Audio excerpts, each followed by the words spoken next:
Hello everybody, welcome back. On today's Digital Detox Day video, I am talking all things anxiety, and I was really excited to do this video because I thought there is no one I would rather do this video with than my therapist, someone I've spoken to for how many years now? 4.5, 5? 5? It must be 5. It might even be 6. I don't really know. Yeah. It's been a while. It's been a long time. So this is Alexis, and she has been a therapist for many, many years, and she speaks to a range of different people with different, how would you best describe?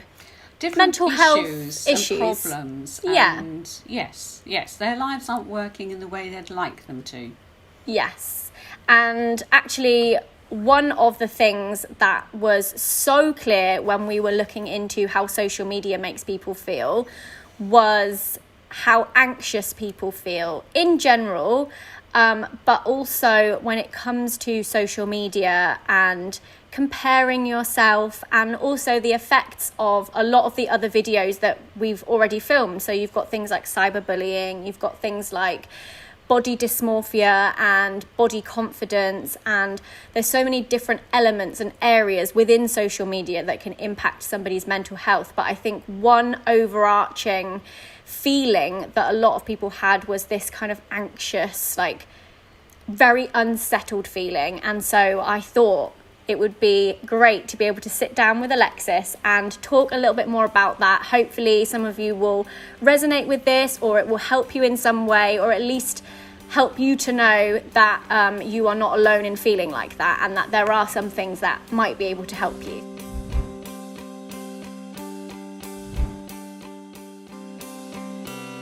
So the first question then, can you tell us a little bit more about what anxiety is?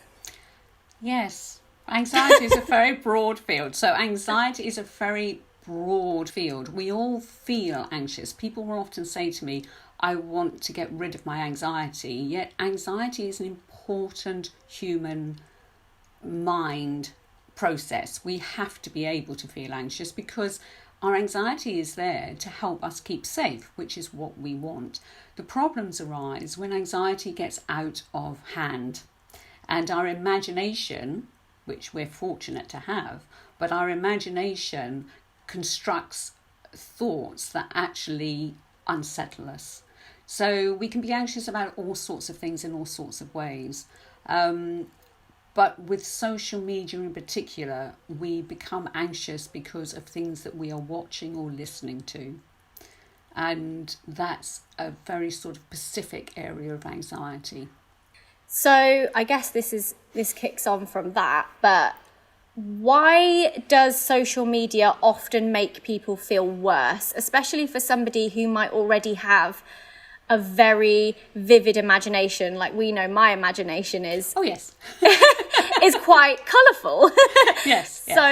Somebody whose mind is more susceptible to those things, why would something like social media make that worse for that person?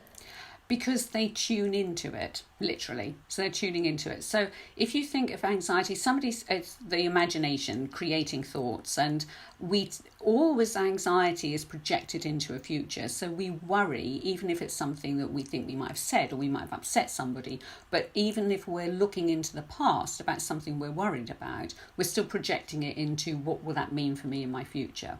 Mm-hmm. And it's the imagination of not knowing what comes next. So we want to keep safe. And one of the things that makes us feel safe is if we feel in control. And one of the things that makes us feel in control is knowing what's going to be happening, or knowing what's going on around us. Now with social media, because it's so vast and you can tap into so many different areas of what's going on around us or what's going to happen next, rather than helping and soothing our anxiety, which basically is worry, it fuels it. Because we tend to go looking, as the mind does, it always goes looking for the things it doesn't want to be really looking at.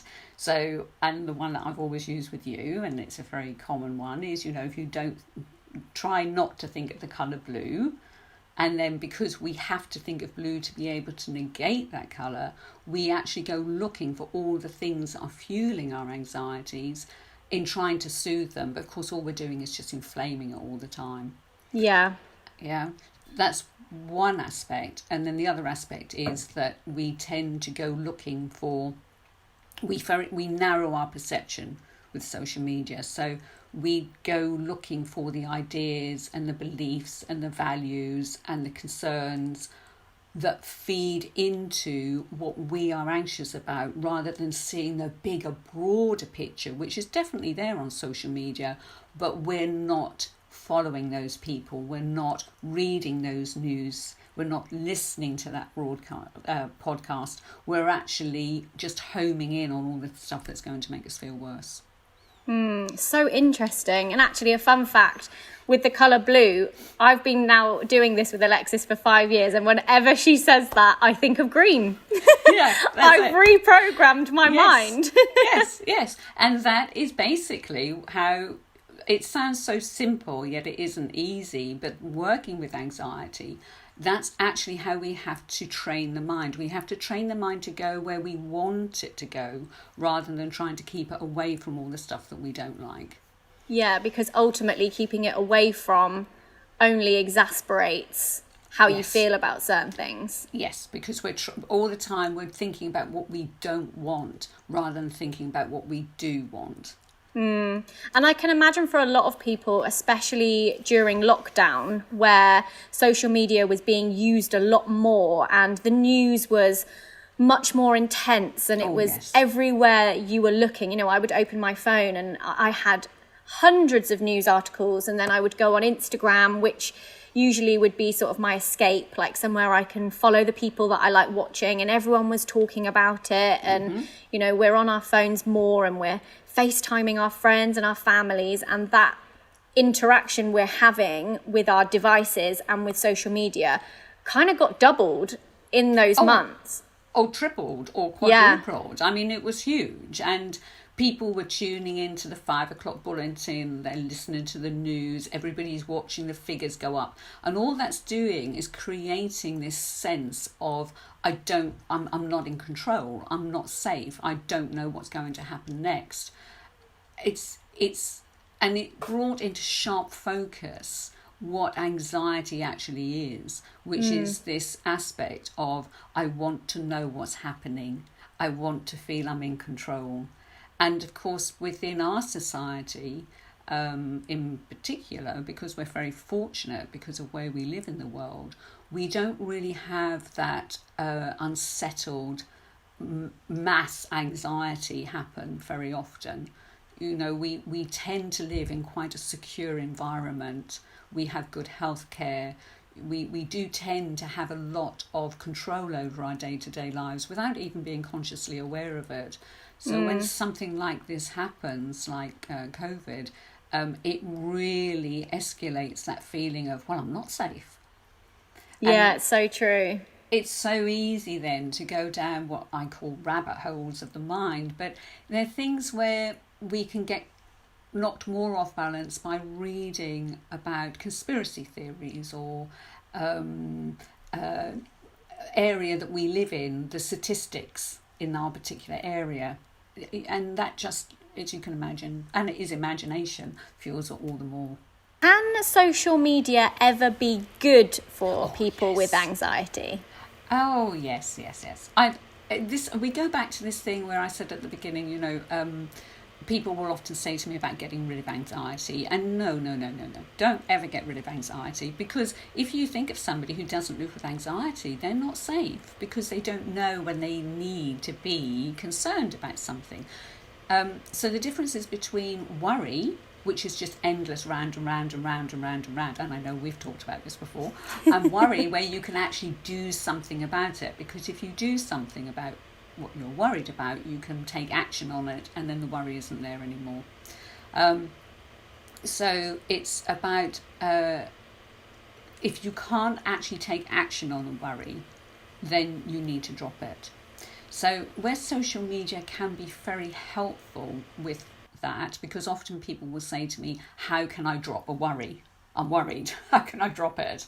And I say, well, can you take action on it? No. And I don't mean action on it by Googling anything either. That's not taking action. That's just feeling the worry.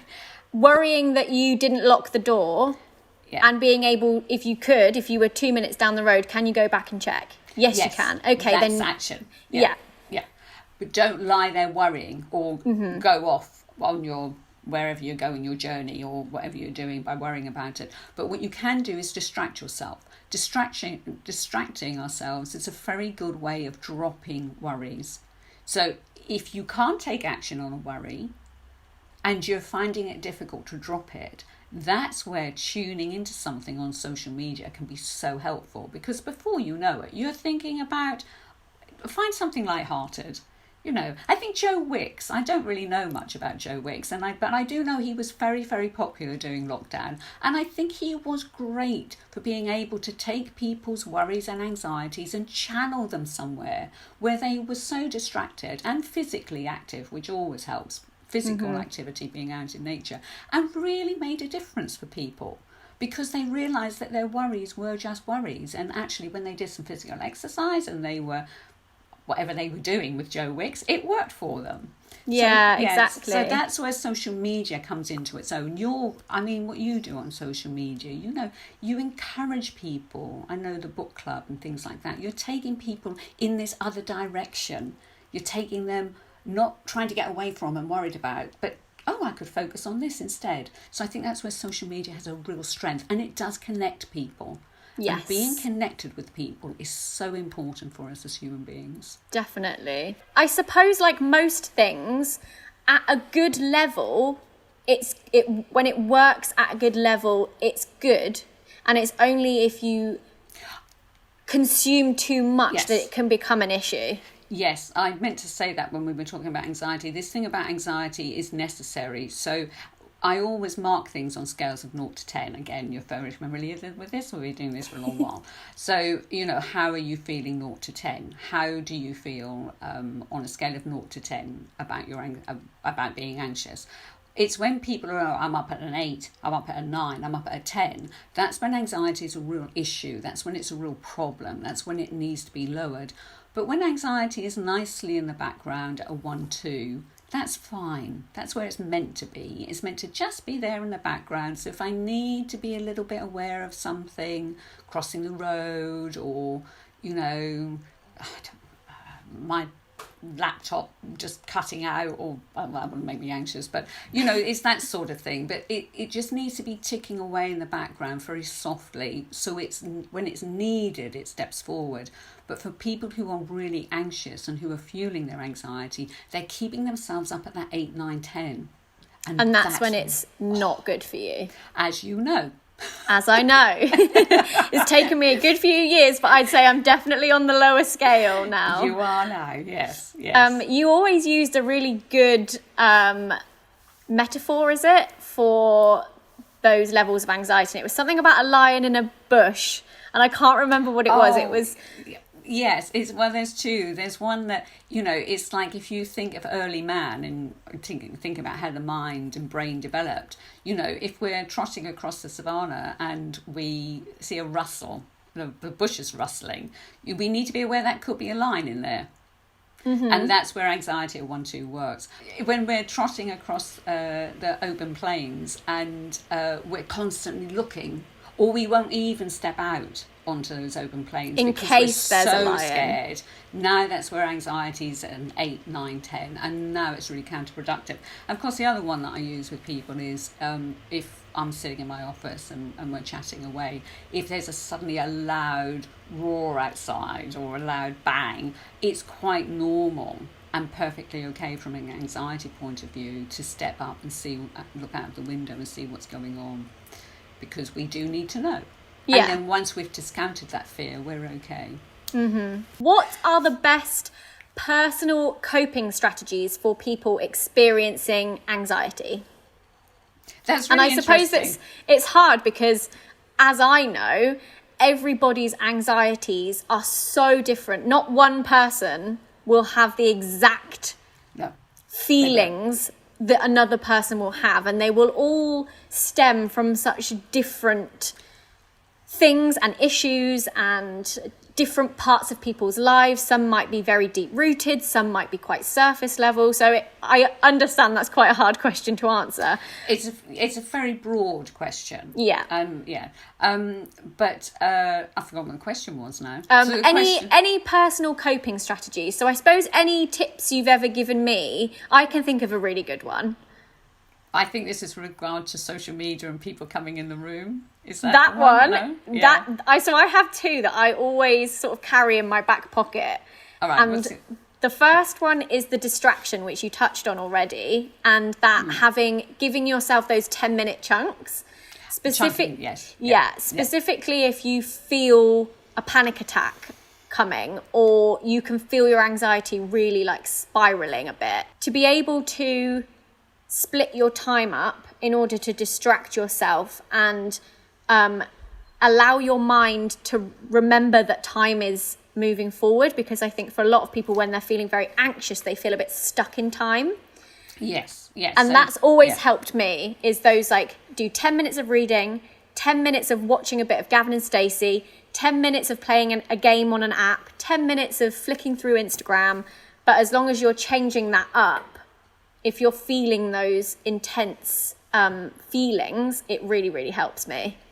Yes, because so we'll do a broad one for general anxiety. Well, it's not general anxiety, but how anxiety is, and then we can move it into more specific for social media, if that's what you'd like. Yeah. So for anxiety as a process, what happens with the mind is it freezes itself in that anxiety. We all know about the fight or flight. I'm going to fight, I'm going to run. But actually, people don't talk about it, but there are two more. There's faint and there's freeze.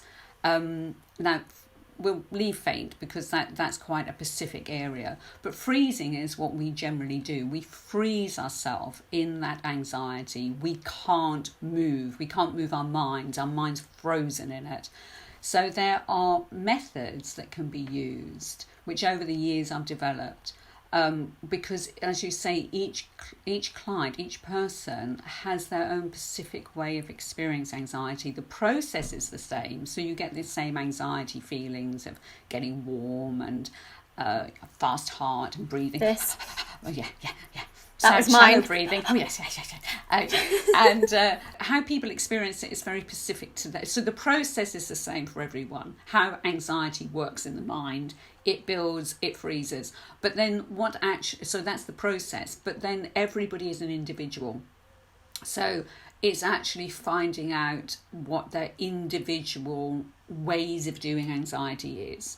But on a broader scale, even with the process itself, there's a lot of things that can be done to help, a lot of things. And one of those is, I call them the tools, and like I say, they're things I've just sort of worked on over the years. But there's time delay, which is, I'm going to give myself 10 minutes. I'm not ignoring the fact that I feel uneasy and unsettled, but I'm going to wait 10 minutes and then see how I feel then. And very often the mind is like a butterfly. It moves on really quickly. And by the time you come back after 10 minutes, the mind's already moved on. It's not thinking about it anymore. Very fickle. Very fickle. The mind is very fickle. It's abstract, you see. That's why social media feeds into the mind so easily. It's so easy to sit down and click on a link and click on another link and click on another link, because that's what the mind does all the time anyway, day-to-day life. It just is constantly moving on to the next thing. Chunking time down is a really effective one for a process of moving through something. So I think with you, we talked about when you were flying, when you were going on a flight, and it's like, right, well, the flight is going to be 4 hours, so I'm chunking it down into hour bites. And in that first hour, I'll read my book. Oh, I've done that now. Second hour, oh, I'll do this. And the mind's very good at thinking, oh, I'm halfway there now. This is nearly done. And because it's subconscious, it can do that. Another thing that's really, really helpful, and each of these methods, they usually find one or two of them that work best for them. Another one that's really good is getting movement beyond. So it's so again, if we use the flight as an example, it's what will the hotel be like when I get there? What will I be eating this evening? And we move the mind out of that frozen mode into something in the future. Sometimes people are scared about going to the dentist, and I always say, look, excuse me, before you go to the dentist, get your home set up so when you come back, you've got, a nice afternoon planned, you've got a book to read, whatever it is you like to do, but plan something. Plan to go out this evening, plan to have a friend round this evening. So actually, that there is something beyond this thing that you're going to be doing. Yes. So that's sort of on a general day-to-day basis. But specifically with social media, I think probably it's this thing of closing down the avenues that are fueling it and finding other avenues that are taking you in different ways. So talking about COVID again, I was sort of inundated with people being in touch, finding it very difficult day to day. And if you need to know something, you will know it. It's okay to stop watching the news quite so much. Yeah. You will find out things.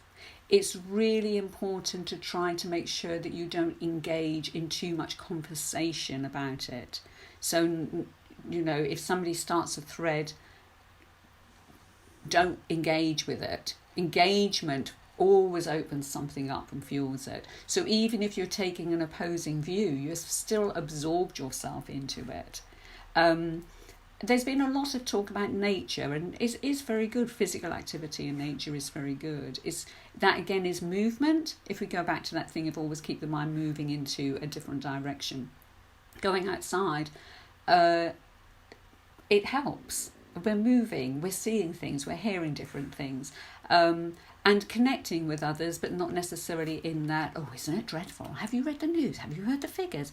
New Zealand's doing much better than we are. Well, it's a much smaller country. It's about keeping things in perspective, and we are very, very quick to judge, which is another thing with social media, which I'm sure we'll move into, about judging and comparing. We're very, very quick to judge, and we usually judge negatively. So it's very important to stop that process of finding fault. They should have done more, they haven't done this. I mean, it doesn't mean we become complacent, but we take action from a point of factual information, not from paranoia and anxiety. And I think specifically online, those things can spiral and mold into something so much bigger, or something that it didn't even start off as. Yes. And it's so easy with social media to get involved in those conversations, or to say something that you wouldn't necessarily say to somebody if you were sat opposite them at your kitchen table. Oh, so true. And it becomes almost, it's a crowd, and it can become a mob.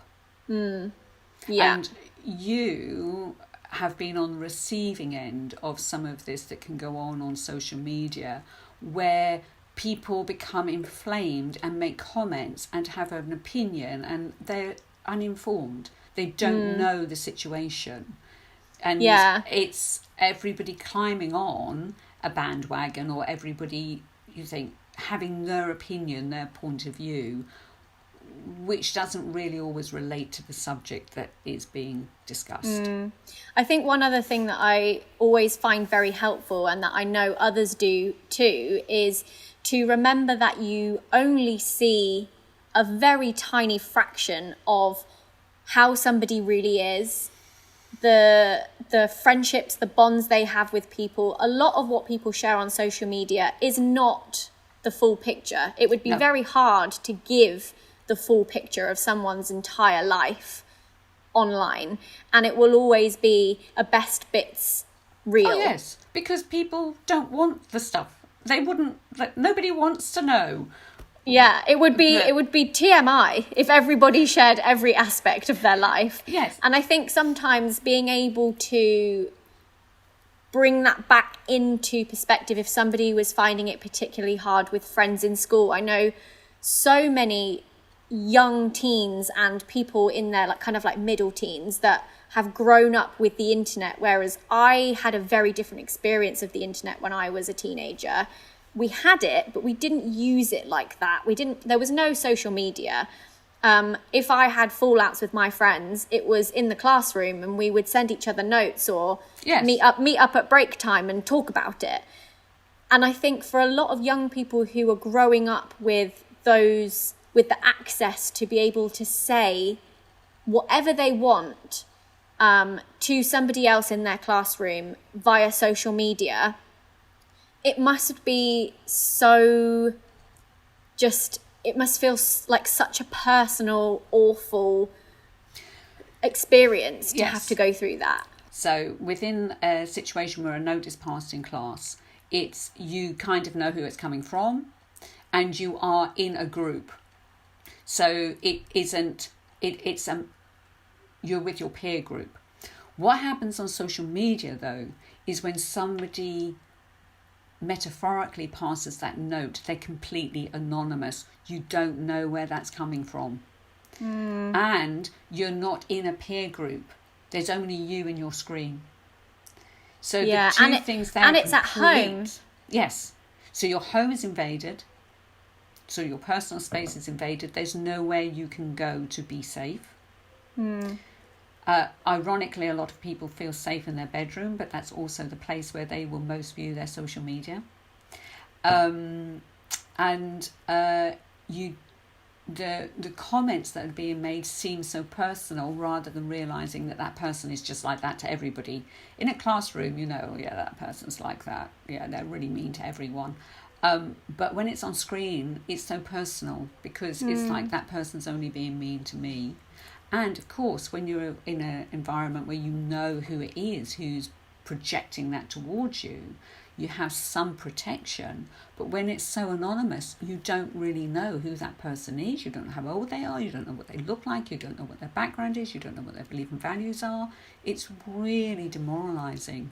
It is. And I think a lot of people struggle with that side of the internet.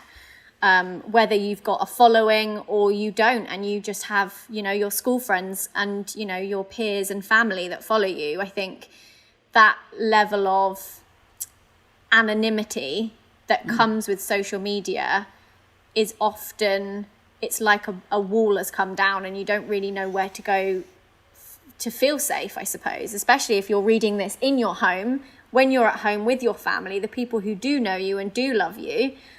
It can be very confusing, and you can feel a bit like backed into a corner, I suppose. So what can be done about that? Now, ways that can be helpful are taking back our own personal power. We are in charge of ourselves. So very often people, and this is anxiety, very often people will say, that hurt me, that upset me, that made me feel. But actually, because anxiety always feels like it's coming from outside us, it's really important to say, I didn't like that, but I can choose how I react about it. That's so true. So important, because you don't have to always like what's happened, but you do have control about how we feel. And because anxiety is all about feeling out of control, being able to realise that and make connections with that is so important. And I think we've used a lot in the past. We've used that thing of don't invite people into your home. So I do this a lot. So when we are, reading all these comments, or when we feel so isolated, and whatever it is that we're feeling, it's really important to realise that we don't know who these people are, and what we're doing is we're actually letting them come into our private space. It's like we've just invited all these people that we don't know to come through the front door and make popcorn and watch our TV show with us, and they're not even nice to us. So why would we do that? And it's about closing that down. And it's about being very, again, centered within ourselves and taking our own personal power to ourselves. Yeah. And realizing, as you just so rightly said a few moments ago, we know the people who care about us. We know the people who love us. They really know us. They're the ones who are important. Definitely. So for anybody who, and this is just in general now, not necessarily just in terms of social media. If somebody is watching this now and they're really struggling with their anxiety, what advice would you give them in terms of seeking a therapist, or, you know, trying to kind of deal with their feelings a little more? Yes, I think there's a few things there. One of them is to realize that you're not alone. You're definitely not alone. And everybody, even all these people, and that's social media with the comparing and judging, but everybody feels a level of anxiety. It's quite normal. And you're doing anxiety. Remember, that was one we always used as well. It's happening to you, you're doing it. So you can take control of this, and you can learn and train your mind how to do it differently. So that's the first step. If you are able to realize that and do some work on yourself with some of these things we've talked about, then that's very good. And for some people that will really work, taking charge of it themselves. If there's a problem, though, that's happened perhaps in the past, or it's gotten a bit out of control, how you're feeling day to day, then it is really good then to seek professional help. Now, those steps of seeking professional help can seem quite daunting. Where do I go? Who do I speak to? How am I going to speak to someone? Sometimes doctors are very good. You can approach a doctor and they will refer you on. You can sometimes, it's really good if you speak to someone who has already spoken to somebody and found they've got good results from the therapist they've worked with. So a personal recommendation to someone is very good. However, the social media is brilliant because there's so much information on there. So you researching online and finding a therapist is, for most people, the way to do it.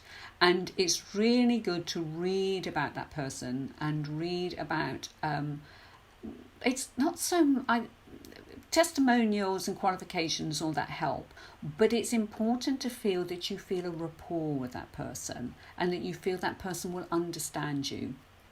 And sometimes people will, and it's good to narrow it down to 3 and then perhaps have a phone conversation, or if you don't like talking on the phone, send them an email. You know, a good therapist will be perfectly happy to answer your concerns in an email if you find it difficult to talk on the phone. And then make a selection from there. When you go for a first session, keep it open-ended. And what I mean by that is, don't say, I'm definitely going to be working with this person. Go along and listen and hear what they have to say. Again, this is about you personally taking back control. If you feel you don't get on with that person, that's fine. Find someone else. Sometimes people work with a therapist and they will persevere with the therapist who isn't actually helping them very much. It's quite okay to say this isn't working for me and go and find somebody else. Never give up. There is help out there. Go and find somebody who you can work with and who you do have a rapport with, who will really be able to understand you and help you. Yeah, and I think that don't give up is so important because yes. I know, and I've had many messages from people over the years who have said, I plucked up so much courage to go and speak to this therapist and it was awful and I hated talking about the things they were asking me about, and now I'm too scared to find somebody else, or I don't want to. Therapy's not for me. They've had one session and they've said, no, it didn't work. And I think it's so important, as Alexis said, to never give up and continue to find that person that works for you as much as you are working with them, they are working with you, and it has to work both ways. Otherwise, you're not going to get the best results you can get. And there are so many therapists out there that there will be somebody that will work with you, and it's worth it. And I think it's also worth pointing out that sometimes you might only need a few sessions, but a lot of the time it's going to take a lot more work than maybe some people originally think. Like, I've been speaking to you for 4.5, 5 years, and I think obviously I've come such a long way from first speaking to you, but had I have known in 2014 that my life would be so different now as a 30-year-old than it was as a 24-year-old. Oh wow, 6 years then. I think so. I thought 6, yeah. I did think 6 at the beginning. I probably would never have guessed it would take that long, but I also don't think I would have anticipated such a difference. And I think it's knowing that, like, you put in that work and you really dedicate the time, you will see the results, and it's life-changing. It is life-changing, and particularly if you are young, and you do something about it, you train your mind from a young age, and that just keeps going in that new direction. And yes, we have worked for a lot of years together, yet for you, yours had become very compounded. For a lot of people, it wouldn't necessarily be so intense and so difficult. However, it's very true what you said there about having to work hard at it. You must take on board what the therapist won't do it for you. The therapist is there to guide you and help you and share their skill and knowledge. But the person who wants to do something about their anxiety, again, I go back to this personal power, they have to take on board responsibility for themselves, and they have to practice all the time. Because everybody has to learn how to manage their anxieties. It's all about management. And I like how you always call it mind management. It is. It's managing your mind. It's training your mind and managing your mind. Sometimes I explain it to people, therapy, that there are probably a lot of very quick or much kind of more simple ways of very quickly dispersing anxiety or those anxious feelings, like ripping the top of a weed off. Yes. You're just ripping it at ground level, but the roots are still there and it will regrow. And whenever I've explained it like that to somebody, they found that really useful, because I also encounter a lot of people who are like, oh yeah, sometimes my anxiety is quite bad, but at the moment it's fine. At the moment I don't have an issue. And I'm like, it's still in there though, probably. It's still like the roots are still there. Oh, you are so, yes, that's so true. And this is why when we talk about the virus and COVID, actually that's not in itself what's causing anxiety. I always say that's the vehicle it rode in on. Because if you have an underlying anxiety, you will attach to whatever is happening. So people who say, oh, I'm okay at the moment, it's because, yes, nothing's challenging you at the moment. Nothing is, the seas are calm. There's no storm. There's nothing. And the way that people have reacted to the virus has highlighted for them areas that they haven't resolved, the roots of something. And there are a lot of quick fix remedies out there, and 2 or 3 sessions and you'll be fine. It's not that. It's a deeper thing than that. You need to make sure that it is properly gone into and solved at that root base. Yeah, definitely. So we've sort of covered anxiety in terms of cyberbullying, anonymity, but what about people who struggle with social media in a sense of comparison and, when you're scrolling through your Instagram and you're like, that person's in the Maldives and I'm at home and it's raining and that's making me feel not good about myself or my life, or catastrophizing, as we know, is what I like to do. Yes. Where one thing feels really bad and then it's just like my whole life is really bad. Yes. What would you say about that in terms of social media and comparison? A couple of things there. One, stacking, which I'll come back to in a second, and comparing and judging. What we do as human beings is we compare and judge. It's part of one of the mind's functions. We have to be able to compare and judge to know what's going on in the world around us. So we compare ourselves, and that's how we learn, is we see somebody doing something, we think, oh, I could do that. And we judge because we need to know. It's like 2 dogs meeting up. It's like when Nala meets another dog. She's judging them, is this going to be an okay dog or is this not going to be an okay dog? At least we don't sniff each other's bottoms. We don't do that. That's very true. That would be a bit weird. So we compare and judge. Where we go off track, though, and this again is where social media feeds into this, is that sometimes we compare and judge and we make ourselves less than. We don't feel our own life is okay. And then we start looking at other people's lives and we feel they have a much better life than us. We feel we're wrong. This often happens with people, if your self-esteem is low, again, this sense of myself isn't enough. I'm not good enough. I can't do this. And we forget that if we suddenly transposed ourselves into that person's life, we would find out all sorts of things about that person's life that we don't like. So people will sometimes say, I'd like to have a lot of money. Okay, fine. Yet if you have a lot of money, that in itself will create problems. Everything comes with an anxiety-inducing possibility. There is nothing that is anxiety-free. And if you are an anxious person, you will be anxious living in a big mansion and worrying about security, as you would be about somebody breaking into your home and stealing your laptop. If you just, live in a regular home, if you have a helicopter and a fleet of cars, you'll be worried about them all being fueled and serviced and everything, just as you would about your own car needing an MOT. It's all comparative to what our individual circumstances are. And the thing with social media is too often we keep transposing ourselves into other people's lives and imagining that somehow they have no worries, no concerns, no problems. Well, of course they do. Of course they do. Everybody does. And we lose sight of that sometimes with social media. And then the other thing there that you said so correctly is this thing about you start to think that person looks much nicer than I do. There's this thing of where we pile one thing on top of another. So I don't look very good, I don't have friends, I don't have a very nice job, I'm not happy in my work. And suddenly you've looked at this one person in a picture and you've made it all about your life and how everything is wrong with your life. And now you're sitting there with this whole lap full of problems and issues and worries.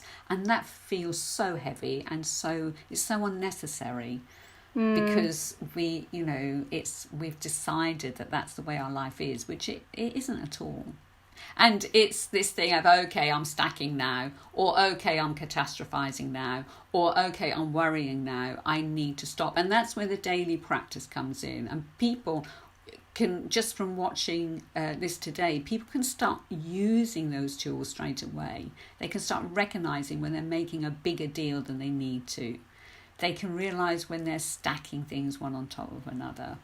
And I need to distract myself right now. Is this a worry that is a real worry that I can do something about? And if it isn't, I need to drop it because I'm just wasting my life. I'm wasting my time thinking about things that may or may not ever happen. We wear ourselves out. What you also said about, and I always find this very helpful, and I know one of the other tools that you taught me was to externalize. Oh, yes. When you become very anxious or you're having very anxious feelings, you do become a little bit self-absorbed because you're thinking so much inside yourself. You're thinking about, like, I don't feel right. This is worrying me.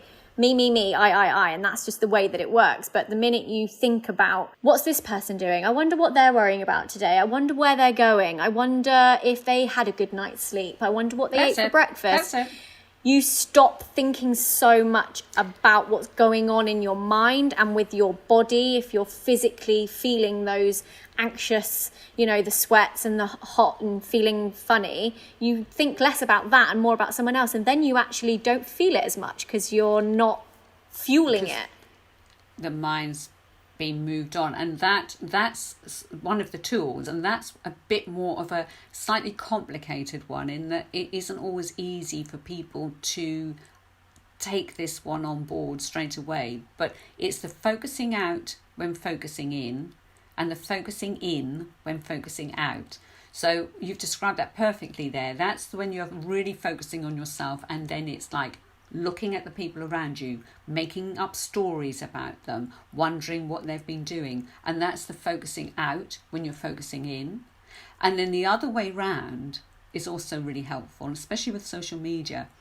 And that's the focusing inward when you're focusing too much outward. when you're looking too much about what other people are doing, too much about other people's lives, too involved in what other happenings in the world. And it's like, no. Right now I'm going to just focus on myself. I'm going to bring it right back to myself. What would I like for my lunch? What am I going to wear today? What would I like to listen to on the music or radio or watch? It's about, I'm going to make this about me now. I'm going to leave all those people to get on with their lives because I'm not involved in their lives, and I'm going to just focus really on myself, how I'm feeling, what I would like to do. So yes, that's those focusing out, focusing in. The other, it's a bit more complicated, but it's really helpful. Yeah, I've definitely found over the years doing that one and practicing that one as much as possible has really helped me, especially in flight situations. Because I remember you saying to me once, even though you have your anxieties about the flight, there'll be somebody next to you who will maybe have those similar feelings, but it will be about something completely different that wouldn't have fazed you. And when I thought about that, I thought this entire plane of people, everybody could have something they're worrying about. And that really helped me. They will. And some of them won't even be thinking about the flight. They'll be worried about whether they locked the back door when they left.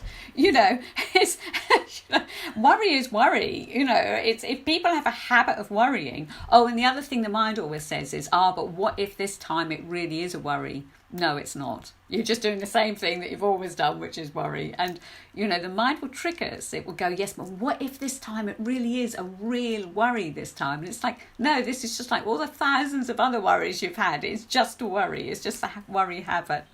So thank you so much, Alexis. It's been amazing to be able to chat to you, and I know it will help so many people. It's been a dream video to make. Obviously, I know you very well, but this isn't usually your natural habitat. So we've made it work even during COVID. So thank you so much. And make sure to follow IAMWHOLE for all other digital detox activity, and join in with us on the 5th of September to have a completely social media free day. See you soon.